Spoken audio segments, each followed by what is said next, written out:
औज़ुबिल्लाहिमिनश्शैतानिर्रजीम बिस्मिल्लाहिर्रहमानिर्रहीम। कैसे हैं बच्चे? आप सब ठीक ठाक हैं? अल्लाह ताला आपको हमेशा ठीक ही रखे, सेहत और तंदुरुस्ती अता फरमाए। अच्छा बच्चे, हमारा जनरल साइंस का टॉपिक है, नया चैप्टर हमने शुरू करना है, चैप्टर 1, जिसका नाम है the fundamental unit of life. बच्चे, आपकी जो बुक है वो आपको पता है 3 कैटेगरीज़ में डिवाइड की होती है। हम जनरल साइंस पढ़ रहे हैं तो आपको पता है जनरल साइंस में मेजर 3 जो है कैटेगरीज़ बनती हैं, फिज़िक्स, केमिस्ट्री एंड बायोलॉजी। और जो हमेशा आपको पता है स्टार्ट के चैप्टर्स होते हैं वो बायोलॉजी के होते हैं, फिर केमिस्ट्री के होते हैं, फिर फिज़िक्स के आते हैं। तो बच्चा ऑब्वियसली हमारा जो फर्स्ट चैप्टर होगा ऑब्वियसली वो बायो से रिलेटेड होगा, लेकिन बायो को समझने से पहले या बायो के ऊपर जाने से पहले हमें पता होना चाहिए बच्चे हम जनरल साइंस क्यों पढ़ रहे हैं या साइंस है क्या। तो बच्चे आपको ये डेफिनेशन आप बचपन से पढ़ते आ रहे हैं कि साइंस वो स्टडी है इन विच वी डू ऑब्ज़र्व, कि हम ऑब्ज़र्व करते हैं और उसके बाद कुछ ना कुछ कंक्लूजन निकालते हैं, उसको साइंस कहते हैं। और इसके आगे 3 कैटेगरीज बनाई गई हैं, biology, physics and chemistry major. उसके बाद मैथ्स वगैरह या कंप्यूटर ये भी साइंसिस में ही आती हैं। अब बच्चे, हमारा फर्स्ट चैप्टर है the fundamental unit of life, जिसे हम सेल भी कहते हैं।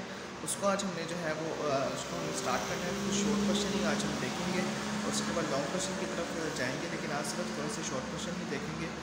सबसे पहले बच्चे जो शॉर्ट क्वेश्चन है बच्चे, पेज नंबर है आपके पास 2। आपके पास जो बुक है सॉल्ट, आपकी जो बुक्स हैं उसके पेज नंबर जो है आपके पास 2 है। What is microscope? बच्चे, अब यहाँ पर एक क्वेश्चन राइज होता है कि हम तो फंडामेंटल यूनिट ऑफ लाइफ जो कि सेल है उसकी स्टडी कर रहे हैं, तो यहाँ पे फर्स्ट क्वेश्चन माइक्रोस्कोप का कैसे आ गया। तो बच्चे आपको पता होगा कि हम सेल को देखने के लिए माइक्रोस्कोप को यूज़ करते हैं, सेल माइक्रोस्कोप के बगैर हम नहीं देख सकते। तो यही वजह है कि हम पहले माइक्रोस्कोप की स्टडी करेंगे कि कैसे हम माइक्रोस्कोप से जो है वो सेल को जो है वो देखते हैं। What is microscope? A microscope is an instrument used to see very small objects that cannot be seen with naked eye. बच्चे, नेकेड आई का मतलब क्या होता है? आम आँख से, यानी कोई लेंस के बगैर आम आँख से हम जिसको हम नहीं, जिसको नेकेड आई का मतलब होता है आम आँख। तो माइक्रोस्कोप क्या है बच्चे? एक इंस्ट्रूमेंट है जिससे हम बहुत छोटे जो है ऑब्जेक्ट्स को, बहुत छोटी चीज़ों को जो है वो देख सकते हैं। कौन सी चीज़ें? ऐसी चीज़ें जिनको हम आम आँख से नहीं देख सकते। ऐसी चीज़ें जिनको हम आम आँख से नहीं देखते या देख सकते, उनको हम किससे देखते हैं? माइक्रोस्कोप के ज़रिए देखते हैं। ठीक है। क्वेश्चन नंबर 2 क्या बच्चे? What is function of cell membrane? अब बच्चे, सेल मेम्ब्रेन होती क्या है आपको ये बात भी पता होना चाहिए। सेल मेम्ब्रेन क्या होती है बच्चे? फॉर एग्जांपल ये आपका एक सेल है, ठीक है, जो इसकी जो आउटर मेम्ब्रेन है, जिसको आप वॉल भी कह सकते हैं, इसकी जो दीवार भी कह सकते हैं, इसको क्या कहते हैं बच्चे? सेल मेम्ब्रेन कहते हैं इसको। ठीक है। तो वो पूछ रहा है कि ये जो सेल की मेम्ब्रेन है या सेल की जो वॉल्स हैं जिससे सेल के इनक्लोज किया हुआ है, जो सेल जिसके अंदर है, इन शॉर्ट, उसका क्या फंक्शन है? Cell membrane is a semi permeable membrane. Cell membrane क्या है? एक सेमी परमिएबल मेम्ब्रेन है। अच्छा बच्चे, सेमी परमिएबल मेम्ब्रेन क्या होता है? परमिएबिलिटी का मतलब होता है इजाज़त देना। ठीक है, परमिशन से ही निकला हुआ है। परमिएबिलिटी का मतलब क्या होता है? इजाज़त देना। सेमी परमिएबल मतलब जो कभी कभी इजाज़त दे दे, कभी कभी इजाज़त ना दे। तो क्या है? सेल मेम्ब्रेन एक सेमी परमिएबल मेम्ब्रेन है जो कि कभी कभी इजाज़त देती है, कभी कभी इजाज़त नहीं देती। किस चीज़ की इजाज़त? Which controls the movement of material inside and outside of the cell. ठीक है। किस चीज़ की इजाज़त ये देती है? कि अपने अंदर, सेल के अंदर या सेल के बाहर जो मटेरियल जाना है उसके लिए इजाज़त देती है। कभी कभी ये इजाज़त दे देती है, कभी कभी ये इजाज़त नहीं देती। सेल की मर्ज़ी के मुताबिक ये इजाज़त देती है कि कौन सी चीज़ ने सेल के अंदर जाना है और कौन सी चीज़ ने सेल के बाहर आना है, उसके मुतालिक ये इजाज़त देती है। कभी कभी ये इजाज़त देती है, कभी कभी ये इजाज़त नहीं देती। बच्चे, आपका क्वेश्चन नंबर 3 है, why leaves appear green in plant? ठीक है। जो आपको बताया, आप सबने देखा भी हुआ है कि जो लीव्स का कलर होता है हमेशा क्या कलर होता है? लीव्स का ग्रीन कलर होता है।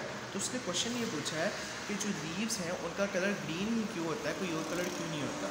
अच्छा बच्चे, कोई भी चीज़ का जो कलर होता है ना, वो उसके अंदर मौजूद पिगमेंट्स की वजह से होता है, रंग की वजह से होता है, कोई सब्सटेंस की वजह से होता है जो उसको वो कलर देता है। तो लीव्स का कलर ग्रीन को तभी देख लेते हैं। Leaves appear green because leaves contain chlorophyll in the chloroplast. अच्छा बच्चे, यहाँ पे 2 चीज़ें हैं, what is chlorophyll and what is chloroplast. ठीक है बच्चे, क्लोरोप्लास्ट क्या है? सेल की एक ऑर्गेनेली है। ठीक है। अब नेक्स्ट क्वेश्चन ये आता है कि सेल ऑर्गेनेली क्या होती है? आपको पता होगा बच्चे, जो सेल के अंदर जितनी भी चीज़ें मौजूद हैं उनको उसकी ऑर्गेनेली कहते हैं। ठीक है। जैसे फॉर एग्जांपल अगर हमारे पास एक रूम है तो रूम के अंदर जो उसकी चेयर्स मौजूद है, उसकी टेबल मौजूद है, टीवी मौजूद है, बेड मौजूद है, या कोई और टेबल मौजूद है तो वो उसकी रूम के अंदर की चीज़ें हैं। इसी तरह सेल के अंदर जो चीज़ें मौजूद हैं उन्हें उनकी ऑर्गेनेली कहते हैं। तो क्लोरोप्लास्ट बच्चे एक ऑर्गेनेली है जिसके अंदर एक पिगमेंट होता है जिसका नाम होता है क्लोरोफिल। ठीक है, ये केमिकल होता है। ठीक है, ये क्लोरोफिल की वजह से ही होता है। क्लोरोप्लास्ट का कलर ग्रीन होता है और क्लोरोप्लास्ट की वजह से ही जो लीफ है उसका कलर क्या होता है बच्चे, ग्रीन होता है।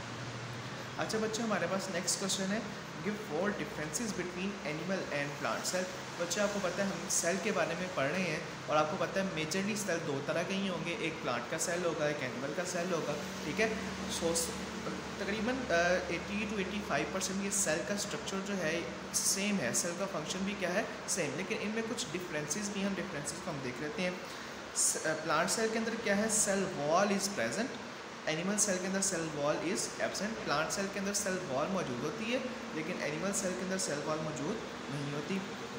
नेक्स्ट है बच्चे, plant cell they contain chloroplast to make their food. ठीक है, प्लांट सेल के अंदर आपको पता है क्या मौजूद होता है, क्लोरोप्लास्ट मौजूद होता है। जैसे लीव्स के अंदर क्लोरोप्लास्ट होता है ना, हमने अभी ऊपर डिस्कस किया, लीव्स के अंदर क्लोरोप्लास्ट होता है। तो लीव्स क्या है, लीव्स प्लांट का ही पार्ट है। तो प्लांट के अंदर क्या होता है बच्चे, क्लोरोप्लास्ट होता है और क्लोरोप्लास्ट का फंक्शन क्या होता है, अपनी फूड बनाता है। लेकिन जो एनिमल सेल होते हैं उनके अंदर क्लोरोप्लास्ट नहीं होता, ना ही वो अपनी फूड खुद बना सकते हैं। प्लांट्स फोटोसिंथेसिस कर सकते हैं, एनिमल फोटोसिंथेसिस नहीं कर सकते, बल्कि ये जो एनिमल्स होते हैं वो दूसरे ऑर्गेनिजम्स पर डिपेंड कर रहे होते हैं, बल्कि प्लांट्स पर डिपेंड कर रहे होते हैं फूड के लिए। नेक्स्ट पॉइंट है बच्चे, plants cell have plasmodesmata, animal cell does not have plasmodesmata. अच्छा बच्चे, प्लाज्मोडेस्माटा क्या होता है, जैसे फॉर एग्जांपल ये मेरे पास एक सेल है और ये साथ इसके दूसरा सेल अगर मैं बनाता हूँ तो आप ये देखेंगे सेल, आपको पता है हमारी बॉडी में एक दूसरे के साथ साथ जुड़े होते हैं। अच्छा आप देखें, जहाँ से एक दूसरे के साथ अटैच होते हैं ना, वहाँ पर इनके दरमियान में कुछ सेल्स होते हैं जिनके दरमियान में ना डोर्स होते हैं। डोर्स का मतलब मटीरियल को एक्सचेंज करने के लिए रास्ते होते हैं। ठीक है, कुछ सेल्स में होते हैं, कुछ सेल्स में नहीं होते। ये जो रास्ते हैं, ये जो डोर्स हैं, ये जो पोर्स होते हैं जिनके ज़रिए वो मटीरियल आपस में एक्सचेंज करते हैं, इनको कहते हैं प्लाज्मोडेस्माटा। क्या कहते हैं बच्चे, प्लाज्मोडेस्माटा। प्लांट सेल में प्लाज्मोडेस्माटा होते हैं, एनिमल सेल में प्लाज्मोडेस्माटा नहीं होते। लास्ट हमारा बच्चे पॉइंट है, only one large central vacuole is present. Plant cell के अंदर बच्चा वैक्यूल का होता है, जिसके अंदर भी आपको बताया वैक्यूल भी एक ऑर्गेनेली है, सेल का पार्ट होता है। ठीक है, प्लांट के अंदर जो है सिर्फ एक वैक्यूल, बड़ा सारा एक लार्ज वैक्यूल सेल के बिल्कुल दरमियान में मौजूद होता है, बिल्कुल दरमियान में, बहुत बड़ा साइज़ होता है।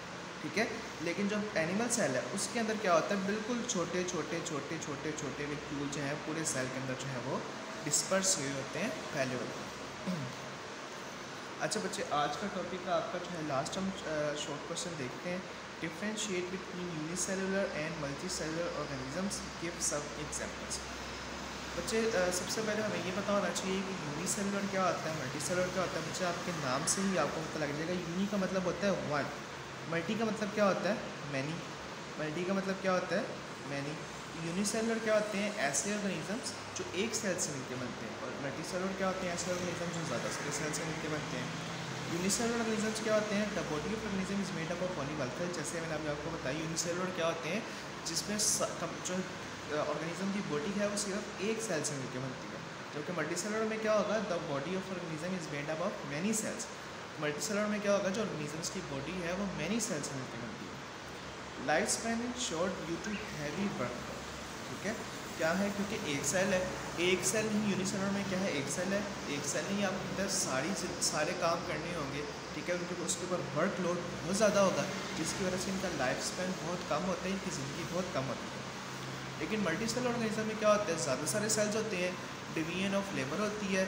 ठीक है, सेल्स आपस में एक दूसरे से बांट कर काम करते हैं, एक दूसरे से मतलब मिलजुल के काम करते हैं, तो इसलिए इसका लाइफ स्पैन मल्टीसेलुलर ऑर्गेनिजम्स का क्या होता है बच्चे, ज़्यादा होता है।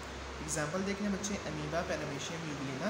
और मल्टीसेलुलर ऑर्गेनिज्म की एग्जाम्पल क्या है, प्लांट्स एंड एनिमल सेल। हम मल्टीसेलुलर ऑर्गेनिज्म है, लेकिन जो बैक्टीरिया है या यूग्लिना है या वायरस या पैरामीशियम है बच्चे, ये क्या है, यूनिसेलुलर।